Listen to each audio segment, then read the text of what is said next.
They laughed when I fell. Or maybe it only felt that way. The quick burst of voices, the shuffle of shoes, the sharp gasp of someone watching as my bag spilled open and my glasses slid across the concrete. For a second, the world narrowed to the sound of my own breath and the cold taste of dust. The traffic moved on, a bicycle bell chimed, and somewhere a child's voice called for his mother. I remember thinking, so this is what it means to be seen and unseen at the same time. When I finally pushed myself up, brushing the grit from my palms, my son's voice came through the crowd. Light, a little strained, pretending cheerfulness. "You all right, Mom?" he asked. And in that question, I heard not cruelty, but a kind of nervousness, the embarrassed tone people use when something human interrupts their tidy day. He offered his hand, I took it, and together we gathered the spilled contents of my purse. A pack of tissues, a folded grocery list, my library card. Nothing broken, except maybe a small piece of pride I hadn't realized I still carried. That evening, I sat by the window, my knee wrapped in an ice pack, watching the same sidewalk where it had happened. The streetlights came on one by one, patient and indifferent. I thought about the years between now and the girl I once was, the one who used to run through rain puddles without fear of falling. I'm 78 now, a retired teacher who still corrects grammar in the newspaper and folds napkins as if expecting company. My husband has been gone for a decade. My house quieter than I'd ever imagined it could be. People tell me I've done well, that I'm independent, that I'm lucky to manage on my own. They mean it kindly, but independence feels less like luck when the price is so much solitude. I still cook for 2 out of habit, still set the second place, and every now and then I speak to him, the man whose photograph watches me from the mantel. The habit of conversation dies slowly. My son calls on Sundays sometimes. The pattern is predictable. "How are you, Mom? You taking your vitamins? Need me to look at that leak?" He speaks quickly, like someone checking boxes before moving on to the real part of his day. I answer with practiced brevity, careful not to sound lonely, careful not to remind him that I notice how often his wife's laughter echoes faintly in the background while he talks to me. He is a good man, or at least I raised him to be, but life has a way of sanding down softness. He worries about money, about his children, about his image. I suppose we all learn to worry about different things as we age. I worry about becoming invisible. He worries about being noticed for the wrong reasons. After the fall, he insisted on driving me home. The car smelled faintly of air freshener and stress. He spoke too much, about traffic, about the cost of groceries, about how I should consider moving somewhere smaller, maybe closer to them. I listened quietly, hands folded around the small bruise forming on my wrist, and nodded at the right moments. Outside, rain began to mist the windshield, blurring the lights until everything looked like memory. When we reached my street, he helped me out, steady but distant, a man fulfilling duty. "Be careful next time," he said. I almost laughed at that. Next time. As if falling were something one scheduled, he waited until I reached the porch, waved, and drove away. The taillights disappeared before I'd found my keys. Inside, the house greeted me with its usual hush.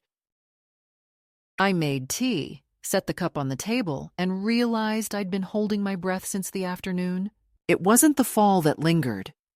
It was the feeling that in the moment I slipped, the world had measured my worth and found it light enough to overlook. Yet I also remembered another hand, smaller, quicker, that had reached for me before my son did.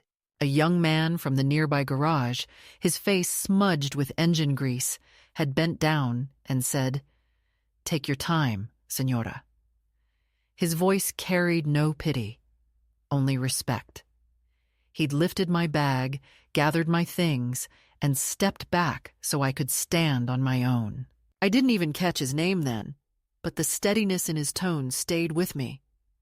It was the difference between being helped and being handled. All night, I thought about that moment, about the way dignity can be restored by a stranger when those who should protect it are too anxious or distracted to notice. Perhaps that's the quiet miracle of age. The heart keeps its radar tuned to small mercies. I fell, yes, but I also rose. Not just to my feet, but into a sharper kind of awareness. I began to see the texture of my days differently. The creak of the floorboards, the whisper of the kettle, the honest fatigue that comes from tending my own life. I realized I wanted something more than safety. I wanted presence. Falling had shown me what still worked. My body's stubbornness, my will, the fact that strangers could still be kind. When dawn came, I walked back to that stretch of sidewalk. The morning air smelled of rain and coffee from the corner bakery. I stood where I had fallen and noticed the faint scuff my cane had left on the pavement. It was oddly comforting, proof that I existed in the landscape, that I'd left a mark even if it was only a scratch on concrete. Cars passed, people hurried by, but I felt no embarrassment now, only a quiet gratitude that the world keeps moving and somehow still makes room for those of us learning to move more slowly. So yes, they laughed when I fell, or maybe I only thought they did. Memory has its own echo chamber. What matters is that someone saw me beyond the stumble. That glimpse, that single act of regard, opened something I hadn't known was closed. From that point on, every sound in my house, every word I spoke to the empty chair, began to carry a new note, half sorrow, half invitation. It was as if life were whispering, not "be careful," but "pay attention." And I did. I began to notice the way light shifts across my kitchen wall at noon, how the mail carrier always hums as she walks, how the stray cat that visits my porch refuses food but allows a momentary touch. These small witnesses, these quiet exchanges, started to fill the hollow where shame had been. I wasn't defined by the fall, nor by my son's awkward laughter. I was defined by the fact that I stood back up and that someone, even for a breath, met my eyes without turning away. That is where my story begins, not with the bruise, but with the look that said I was still here. The next morning, the world looked ordinary again, which somehow made everything feel stranger. I woke early, before the birds, before the garbage truck clattered down the street, and sat in the kitchen waiting for the kettle to sing. My knee ached a little, a mild reminder of gravity's honesty, yet it wasn't the ache that kept me awake. It was a slow understanding that something invisible had shifted. Yesterday's fall had not left a wound, but it had torn a small hole in the fabric of how I believed life still saw me. Through that tear, I could glimpse the truth, that time had quietly rearranged the hierarchy of my own story. I was no longer the steady center of a family, merely a detail in its background. Later that day, my son called again. His voice was brisk, managerial, the tone of a man checking on a household appliance that might malfunction.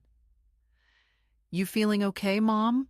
Maybe you should come stay with us for a bit, just until we know you're steady on your feet." It sounded kind, but beneath the concern was the faint metallic ring of obligation. I thanked him and said I was fine. He hesitated, then mentioned that his wife was already looking into options, that there were places near their suburb with excellent reputations. I asked what kind of places. He changed the subject before answering.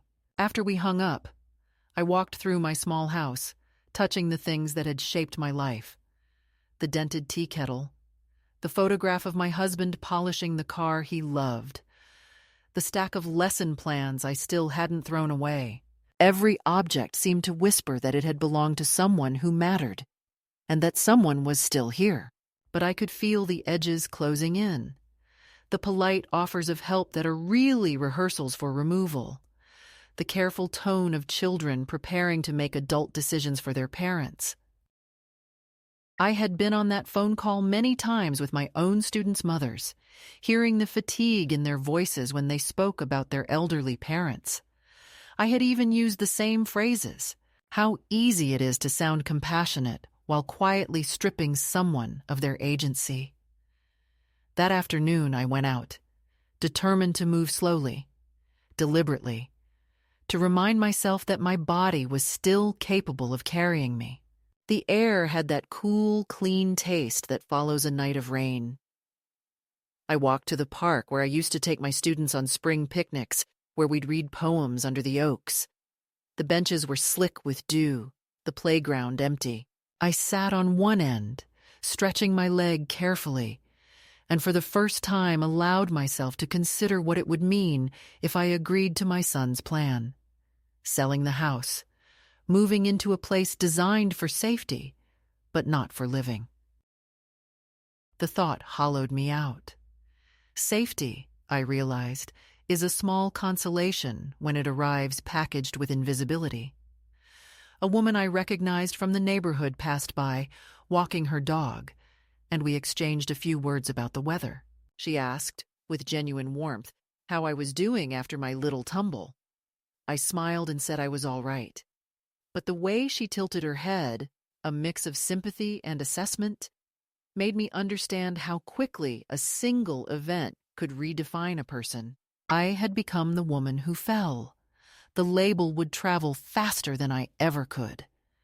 When I returned home, there was a letter in the mailbox addressed to Mrs. Elena Ruiz. It was from the pension office, a routine update about benefits, but the formality of the envelope reminded me of all the other paperwork that quietly dictates an old woman's worth. Numbers, verifications, signatures, evidence that you still exist.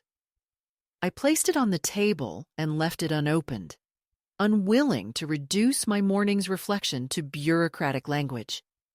Instead, I opened the window. The scent of wet pavement drifted in, mingled with the faint smell of motor oil from the repair shop down the block. I remembered the young man from yesterday, the mechanic who had lifted my bag with such effortless grace, and wondered if he was there now, humming to some radio while tightening bolts on another stranger's car. The thought brought a small, unexplainable comfort. At dusk, the phone rang again. It was my daughter-in-law this time, her tone sweet but edged. She talked about how worried they both were, how accidents like yesterday's were warning signs. I listened quietly, letting her words stack like bricks between us. Then she said something that crystallized everything. You've always been independent, Elena. But maybe it's time to let us take care of you. We don't want you to be a burden to yourself.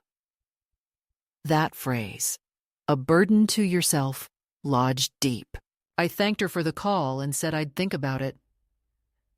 After hanging up, I stood for a long time in the doorway, staring at the twilight seeping through the trees, and understood that they were already imagining my life in past tense.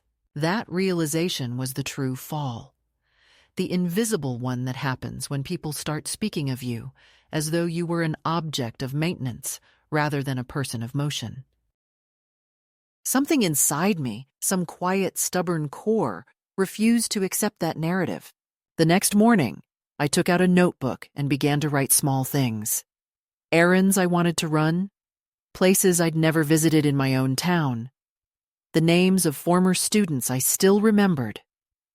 It was a list of motion, of continuity. Each line was a thread pulling me forward.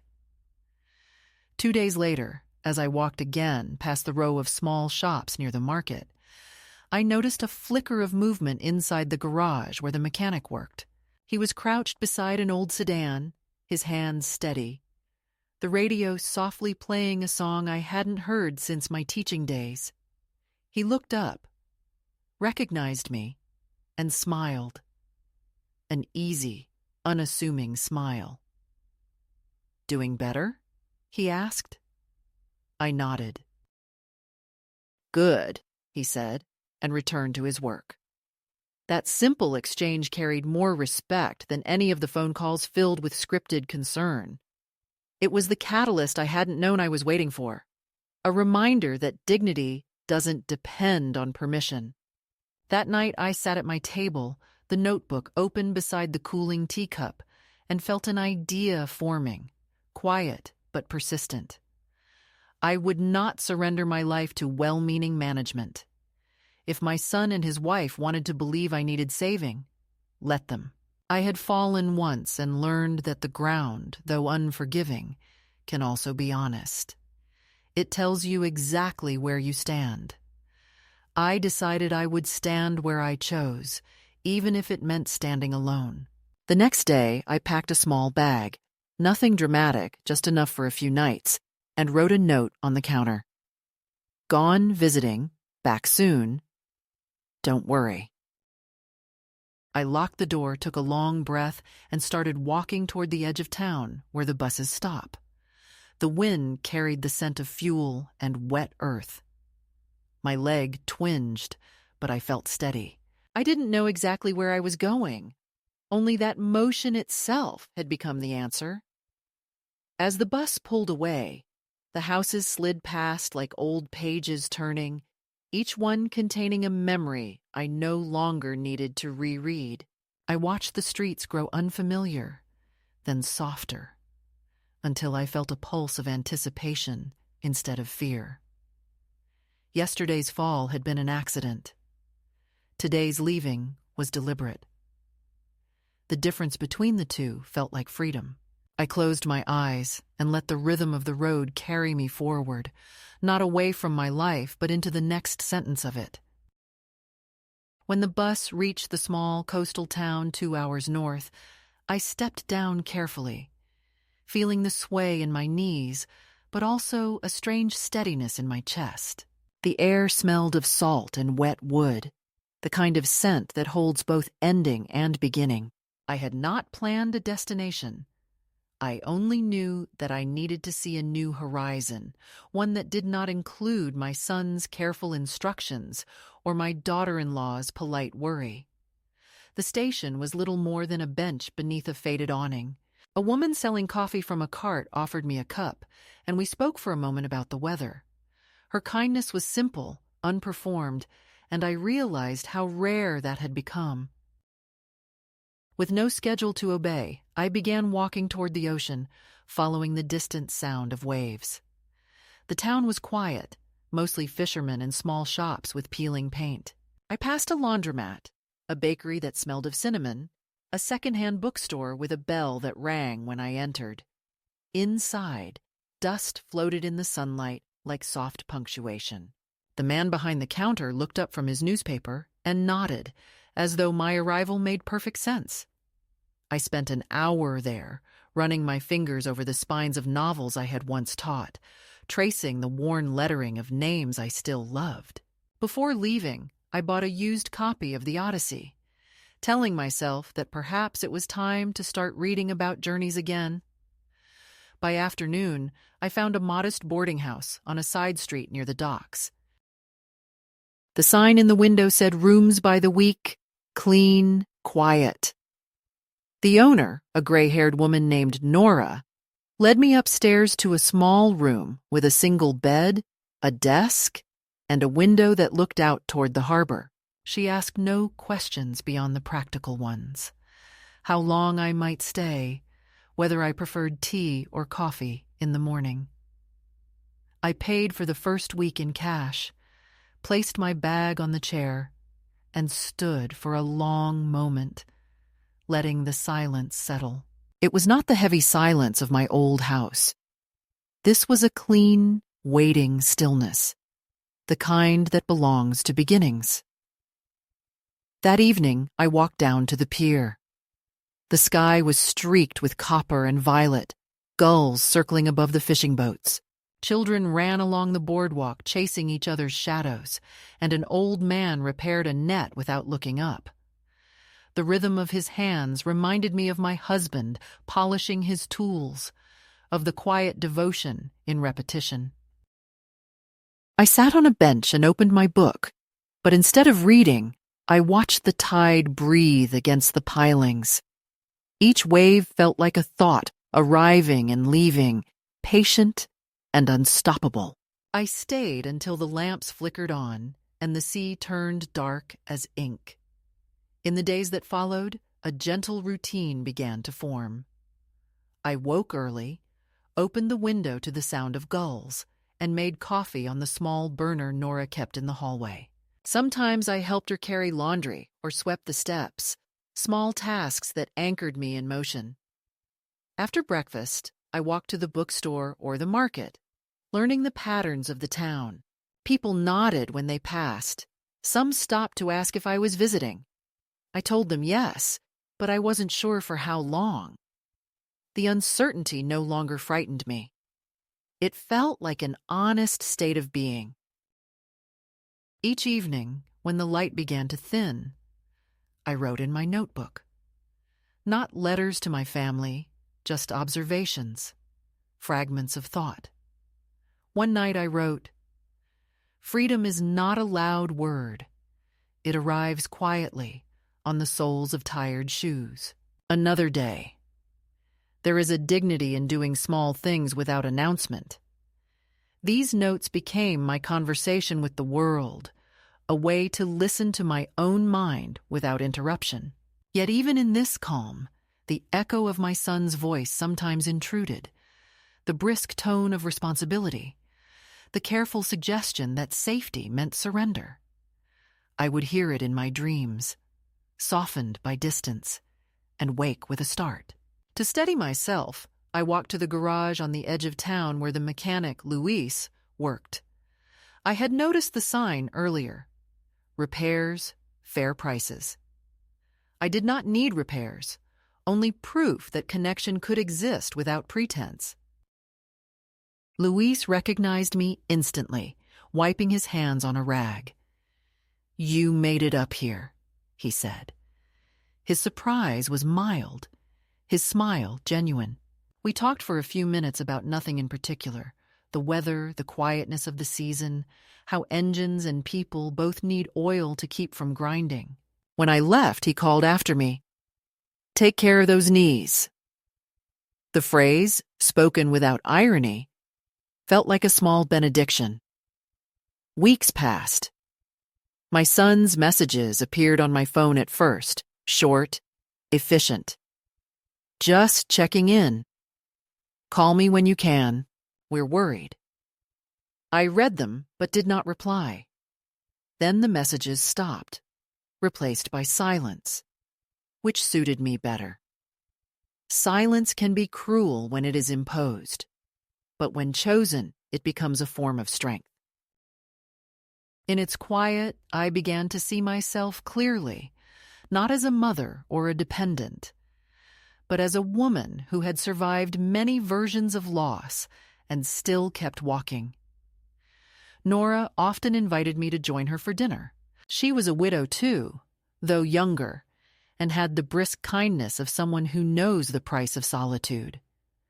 We talked about recipes, about books, about the stubborn plumbing in the house. One night, after a glass of wine, she said, "People come here trying to escape something. The trick is realizing there's nowhere to escape to, only places where you can breathe differently." I thought about that long after she went to bed. Perhaps that was exactly what I had been seeking. Not escape, but a different rhythm of breathing. On Sundays, the town held a small market by the church square. I began volunteering there, helping arrange fruit baskets and counting change for the elderly vendor who ran the stall. She reminded me of my own mother, with her blunt humor and unhurried hands. The work was simple, almost childlike, but it gave me a sense of belonging I hadn't felt in years. People started greeting me by name. I began to feel that I had earned my place among them, not as someone's mother, but as myself. One afternoon, while carrying boxes back to the stall, I tripped slightly on the uneven pavement.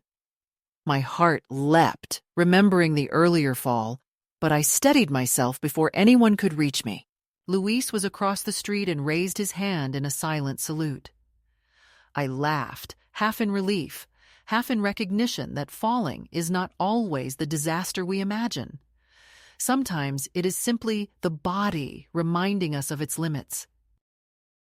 That evening, as I sat by the window of my small room, the wind rattled the glass and brought the scent of seaweed and rain. I thought about how quietly my life had rearranged itself. The fear that had followed me onto the bus was gone, replaced by a cautious confidence.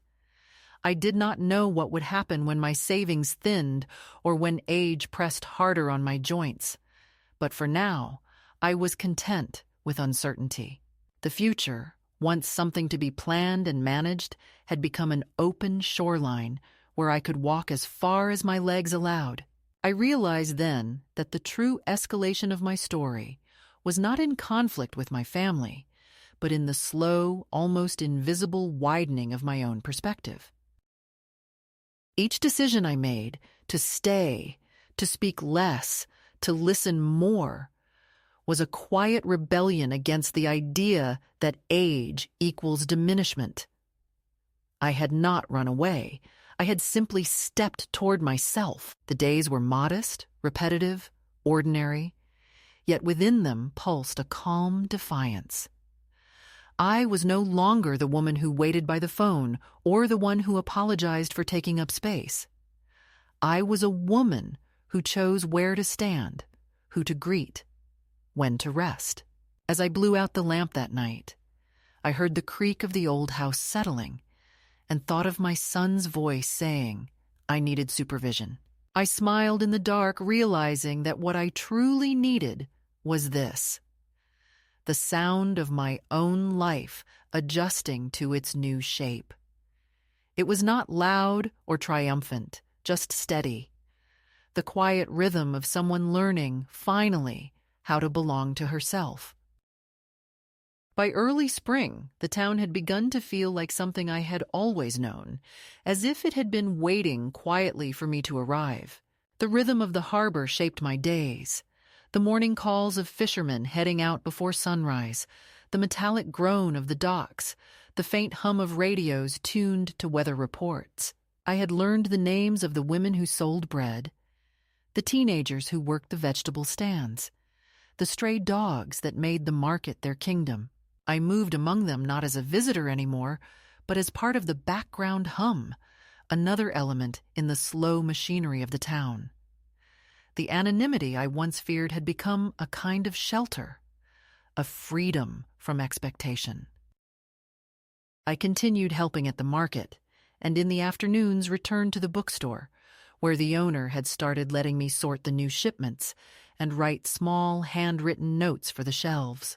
"You've got a teacher's way of explaining things," he said, and I smiled, though the compliment made something inside me ache with nostalgia.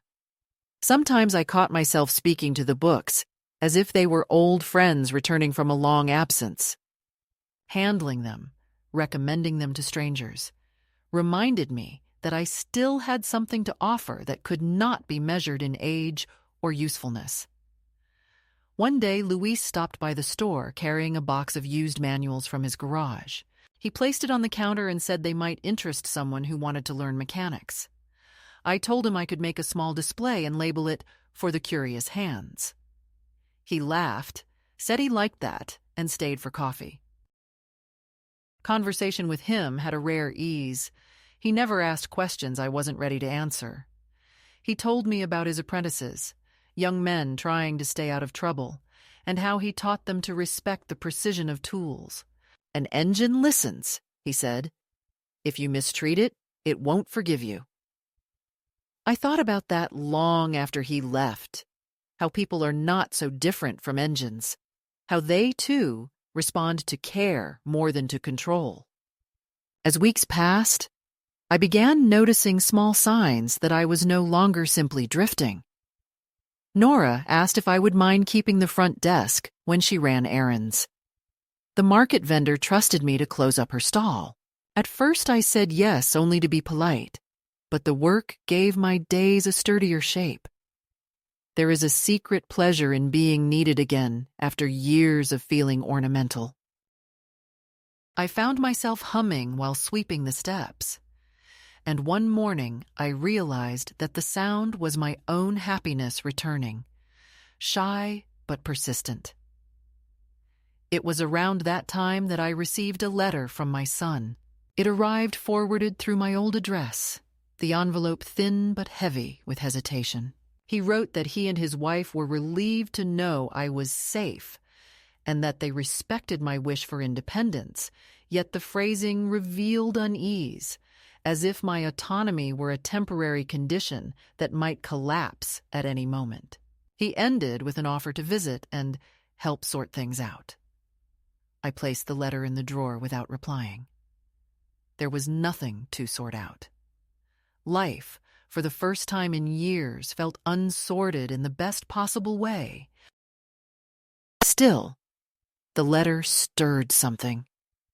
That night, I walked down to the pier and stood watching the water shift under the lamps. The tide was low, revealing the barnacled posts beneath the dock.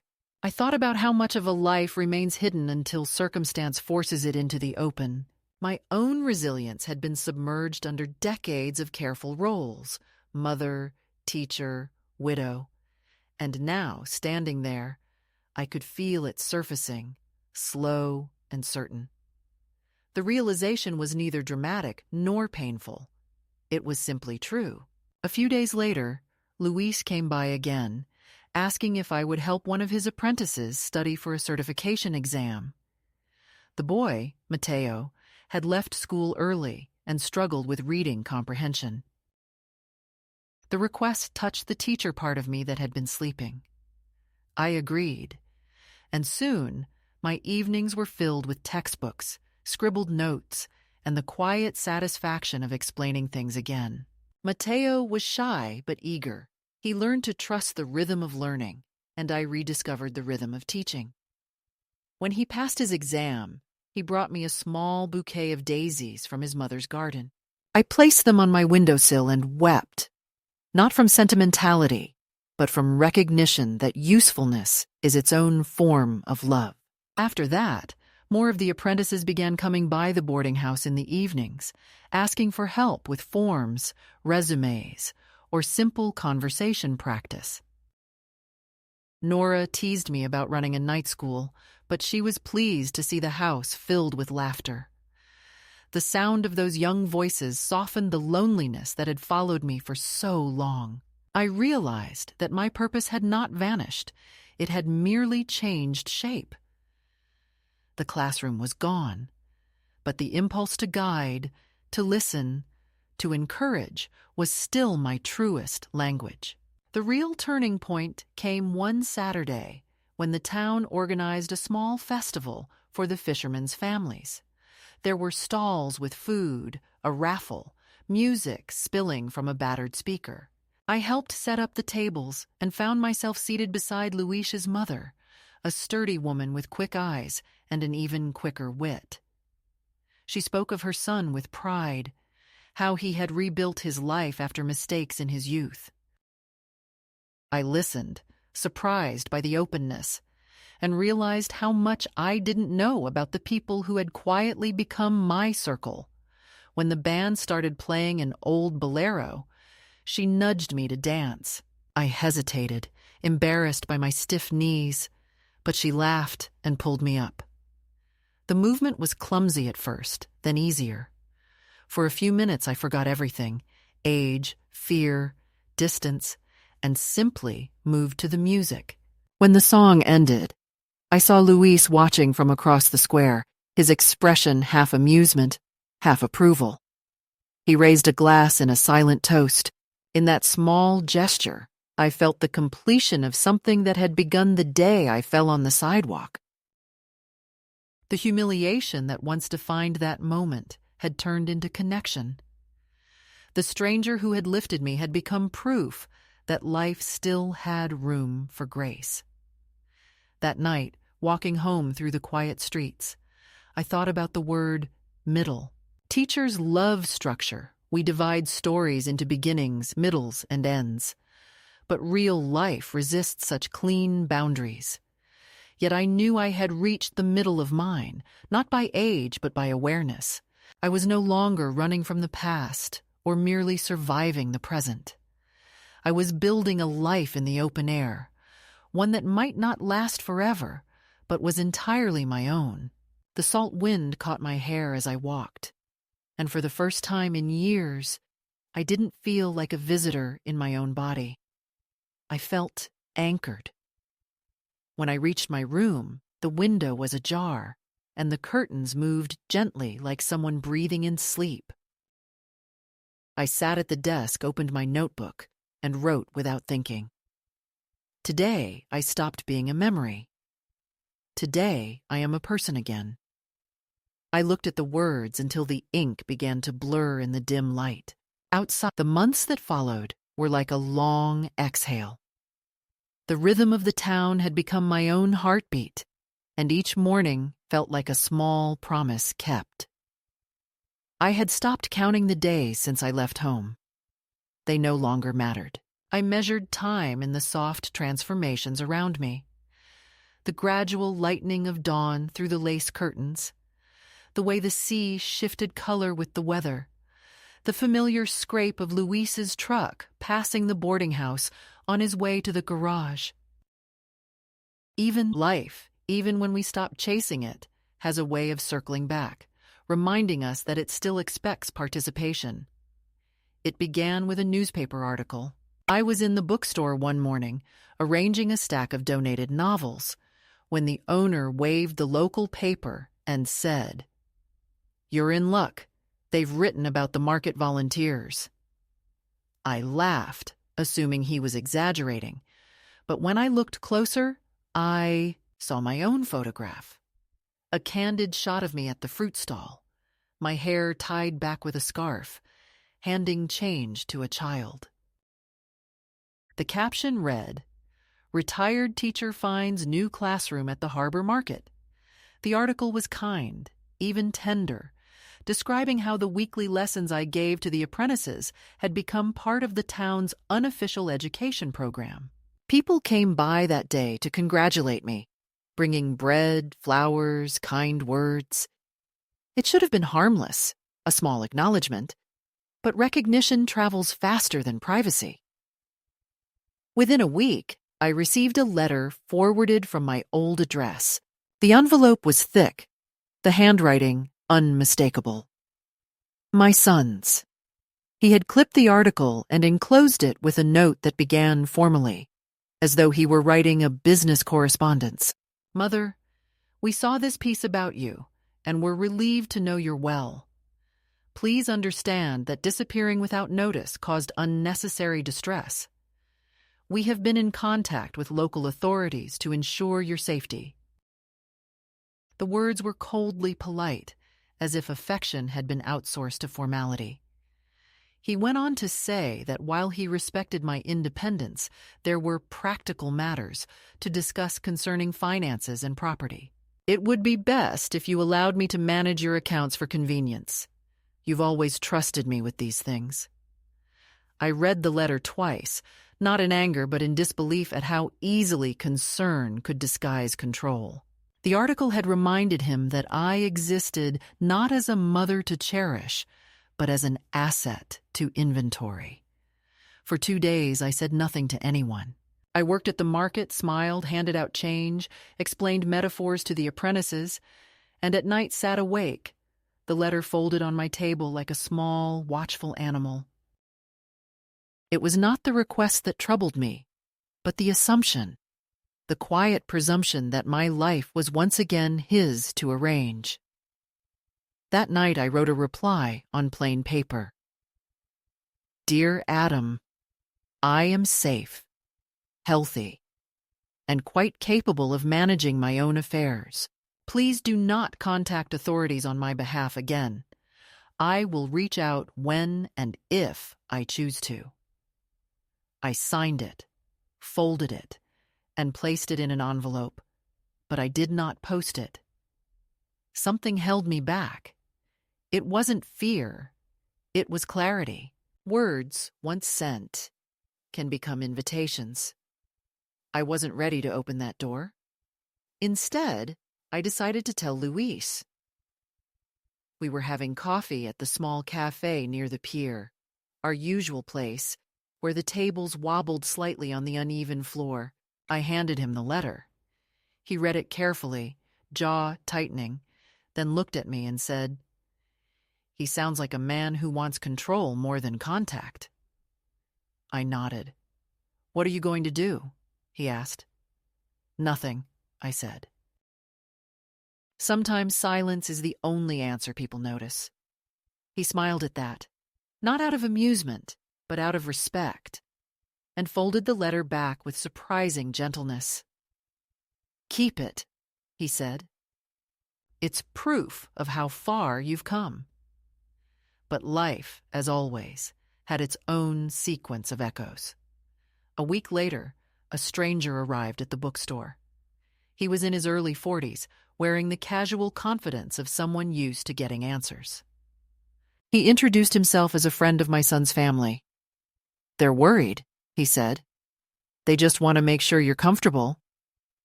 His voice was mild, but his eyes scanned the room as though evaluating the worth of its contents. I felt an old familiar tightening in my chest, the instinct of a woman who has been politely cornered. I told him I was fine, that my family could reach me by mail if necessary, and that I was in no need of visitors. He pressed on, asking where I lived, whether I had help with daily chores, whether I'd considered a legal guardian for future medical decisions.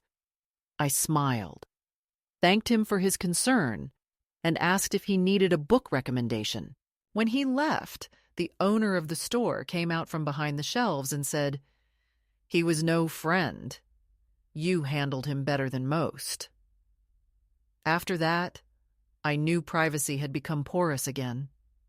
Letters might come, or worse, people. For the first time since arriving, I felt the tremor of intrusion under my calm surface. Yet the fear quickly turned into resolve. I spoke with Nora that evening, telling her a simplified version, that my family might try to contact me through others, that I valued discretion. She listened quietly, then poured 2 glasses of wine and said, "You don't have to explain. Some people think love is management. We'll make sure your peace stays yours." I could have cried from relief. Still, the episode left a mark. For several nights I dreamed of my old house, not as it was, but stripped bare, each room echoing with the sound of distant laughter that might have been my own once. In the morning, I would stand at the window watching the harbor come alive, telling myself aloud, "You chose this. You are not hiding." It helped, a small ritual of affirmation. Then, one afternoon, the past arrived in person. I was leaving the market when I saw a familiar figure standing by the bakery window. At first, I thought it was a trick of light, someone with the same posture, the same tilt of head. But as I drew closer, I recognized her. My daughter-in-law, Lisa. She was dressed elegantly, as always, though the sea wind had pulled strands of hair loose from her bun. She turned as if sensing my gaze, and for a moment we simply stared at each other through the glass. Neither of us moved. Then she pushed open the door and stepped onto the sidewalk. "Elena," she said, using my name carefully, like someone testing a foreign language. I could have walked away. Every instinct told me to. But something in her expression, an uncertainty I had never seen before, made me stay. "Lisa," I said, You've come a long way." She nodded, her hands twisting the strap of her purse.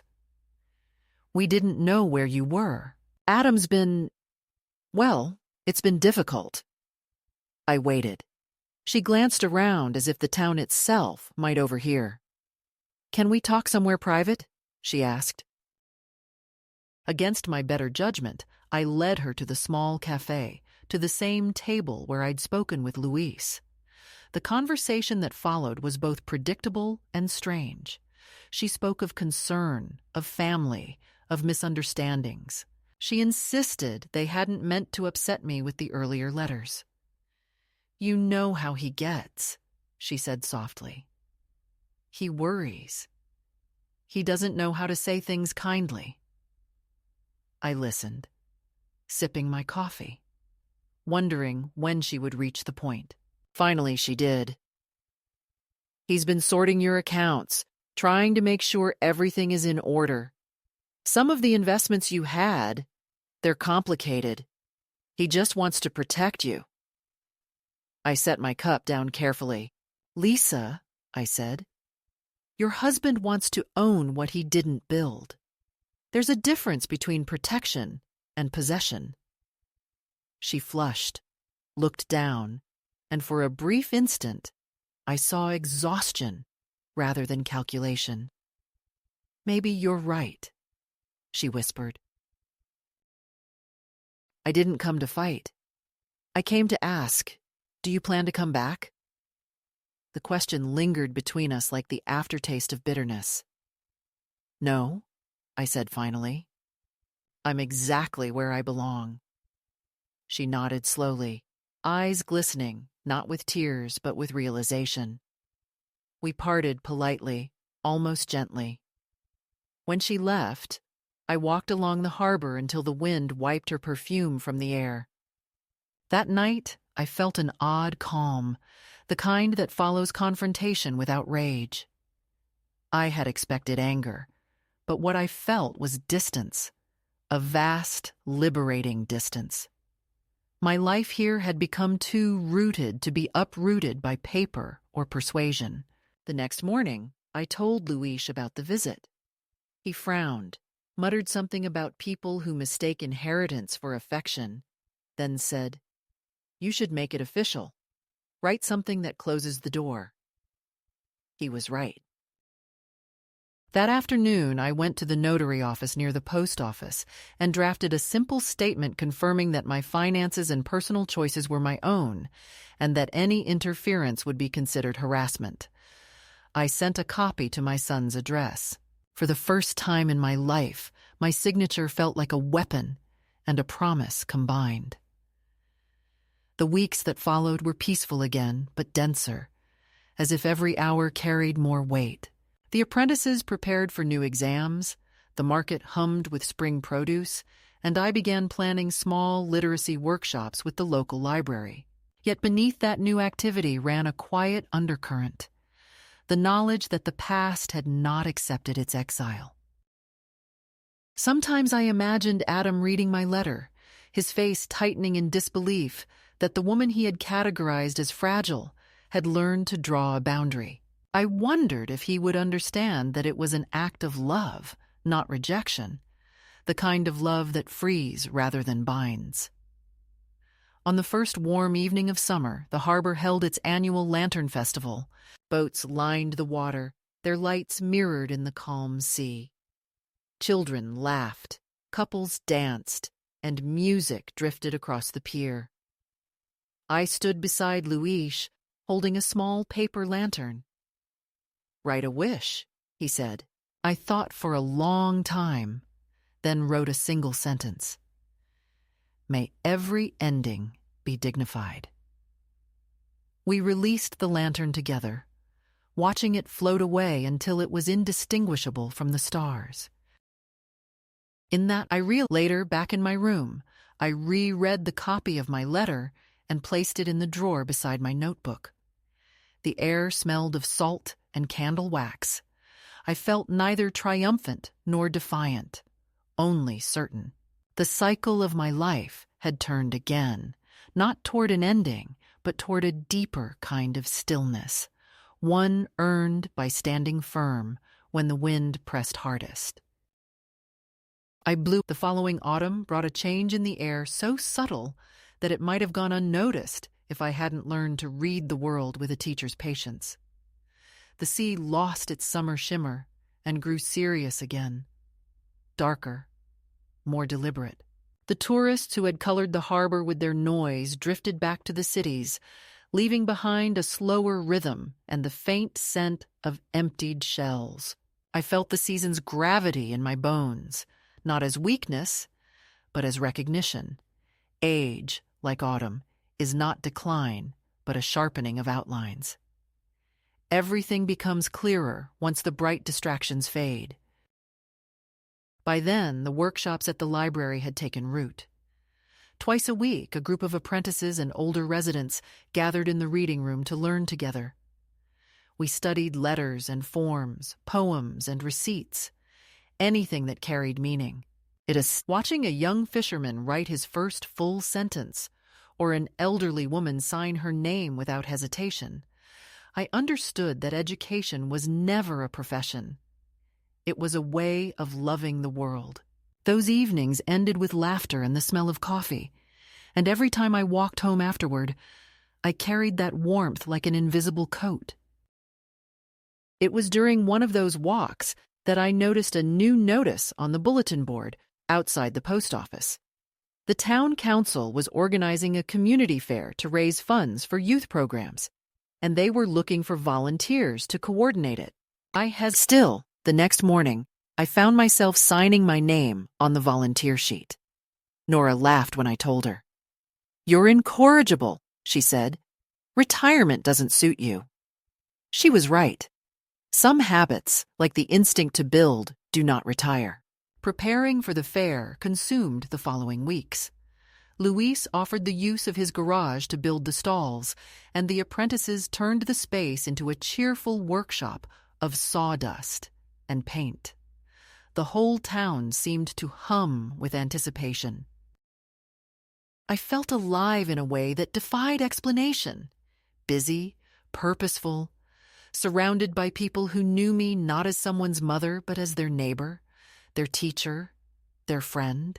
It was a different kind of belonging, one earned by daily gestures, by reliability rather than history. Then, 3 days before the fair, a letter arrived. The envelope bore an official seal, not my son's handwriting but the precise typeface of legal correspondence. Inside was a copy of a petition filed in my name, a request for temporary guardianship to ensure financial and medical security. My son had submitted it. There was a hearing date at the regional court, a place I had never been but knew was 2 towns away. For a long moment, I couldn't breathe. The words on the page seemed to vibrate, blurring the edges of the calm world I had built.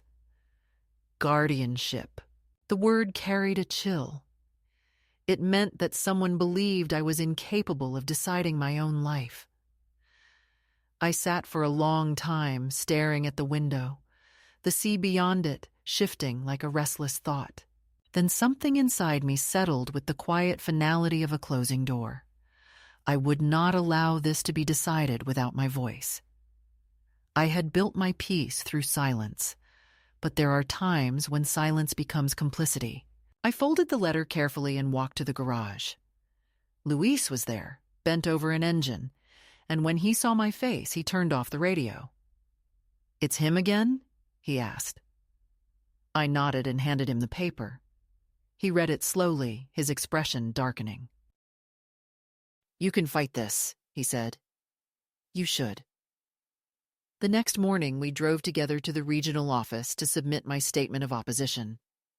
The clerk looked surprised to see me arrive in person, a woman of my age standing upright, eyes steady.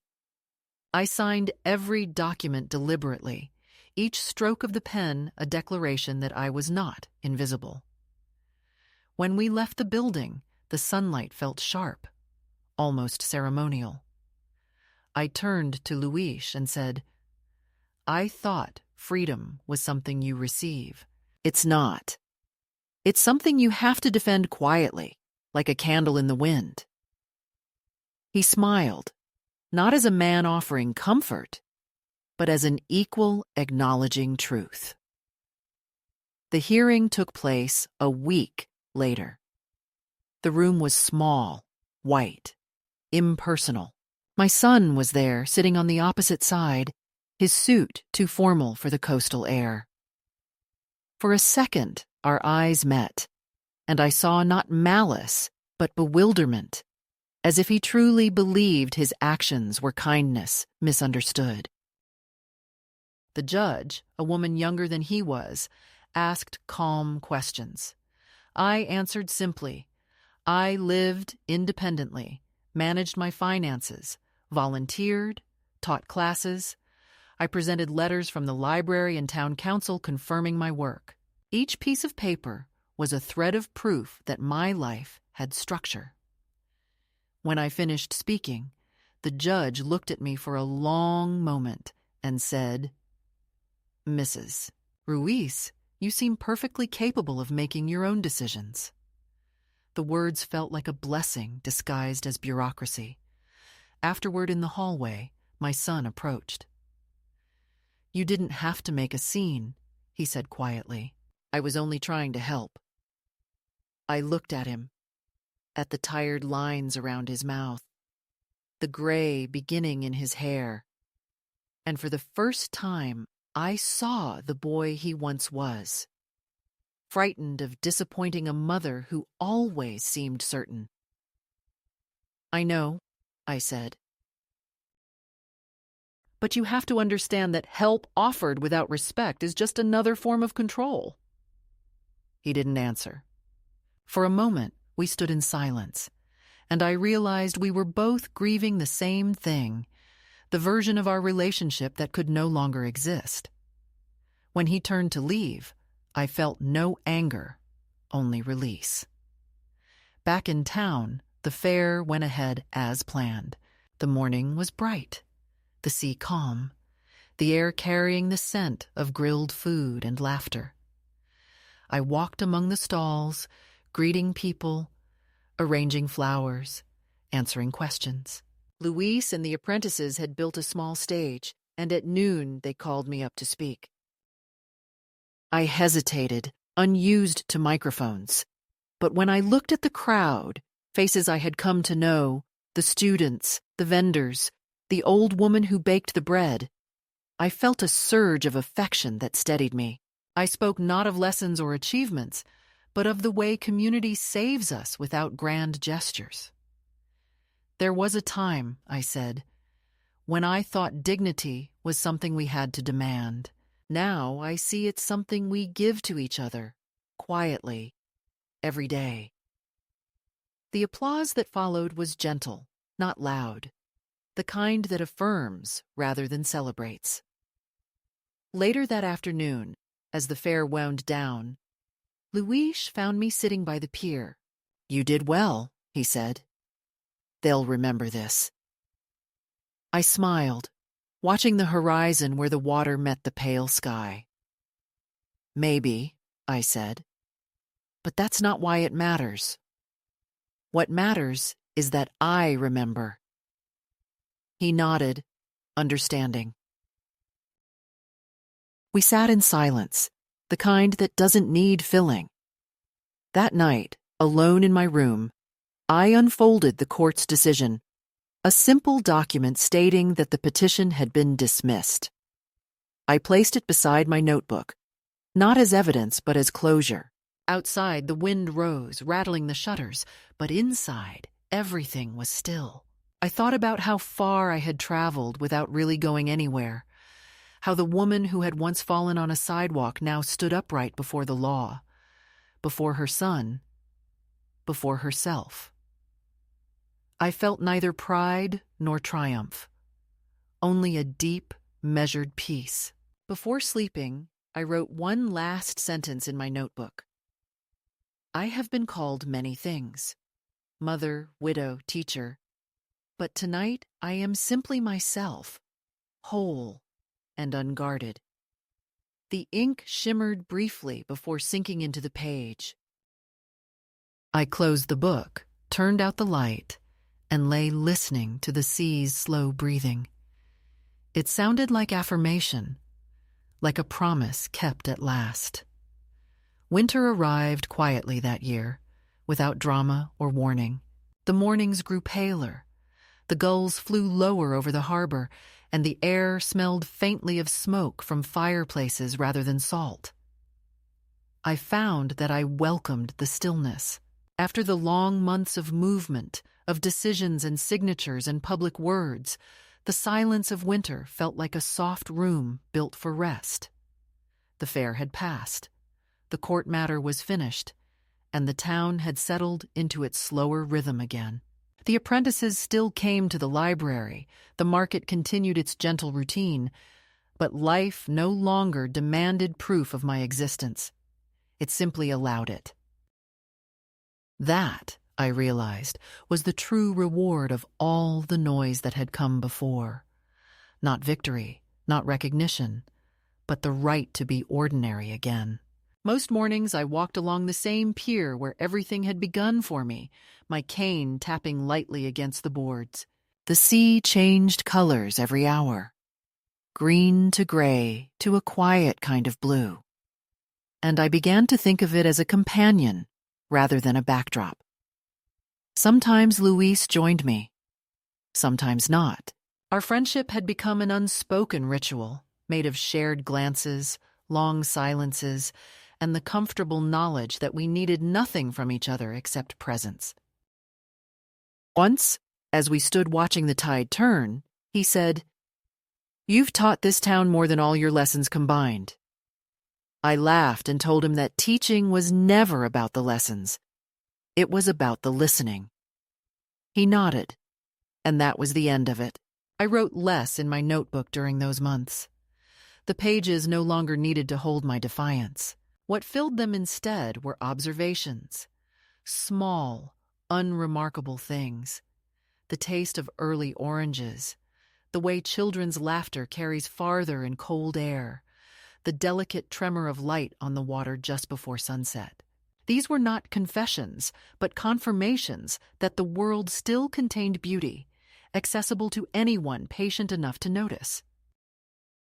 Sometimes, rereading them, I saw how much my handwriting had steadied since the first page, how the uncertain lines had given way to a quiet assurance. It was a small, private evidence of healing. Every few weeks a letter arrived from my son. The tone had changed. He no longer offered advice or apologies. He simply described his days, the children's school projects, the state of the garden, his new project at work. I replied briefly, kindly, without reopening old wounds.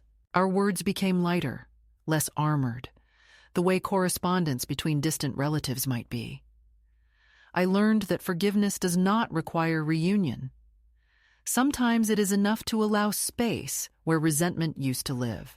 In that space, understanding can grow slowly, like a plant that doesn't need sunlight every day, but survives because its roots have found water deep below. As the year turned, the town held another small celebration, this one not for charity or recognition, but simply to mark the end of the fishing season. There were lanterns again, though fewer, their reflections trembling on the water like fading stars. I stood among the crowd, wrapped in my shawl, and felt the same quiet gratitude I had felt the year before. People greeted me warmly, not as the woman who had fallen or the woman who had fought a case, but as someone who belonged here. I realized that belonging had never been about geography. It was about being witnessed without question. That night, walking home under a moon that looked almost transparent, I thought about the long thread that had brought me here. From the sharp sting of humiliation on a city sidewalk to the calm of this narrow street by the sea. The distance was not measured in miles, but in understanding. Falling, it turned out, had been necessary. It had cracked open the shell of obedience that had hardened around me for years. Through that fracture, life had entered again. I had once believed that aging was a slow erasure, a gradual dimming. But now I saw it differently. Age, like the tide, doesn't take things away. It returns them in another form. For a long time, I looked at the blank paper, feeling no urgency to fill it. Then, almost without thinking, I wrote a single sentence. Not everyone who falls needs saving. Some only need to be seen. The words came easily, as though they had been waiting all along for the right season to arrive. I left the notebook open, the ink glistening faintly, and turned off the lamp. Outside, the night carried the quiet pulse of the ocean, steady and familiar. I lay down, listening to it, breathing in time with its rhythm, and felt the simplest kind of peace, the peace of having lived through noise and arrived at stillness, of having been overlooked and then found again, not by others, but by oneself. There was nothing left to prove, nothing left to defend, only the ongoing movement of the tide, the soft, endless repetition of return. And somewhere in that sound, I heard my own laughter, unforced, belonging entirely to me.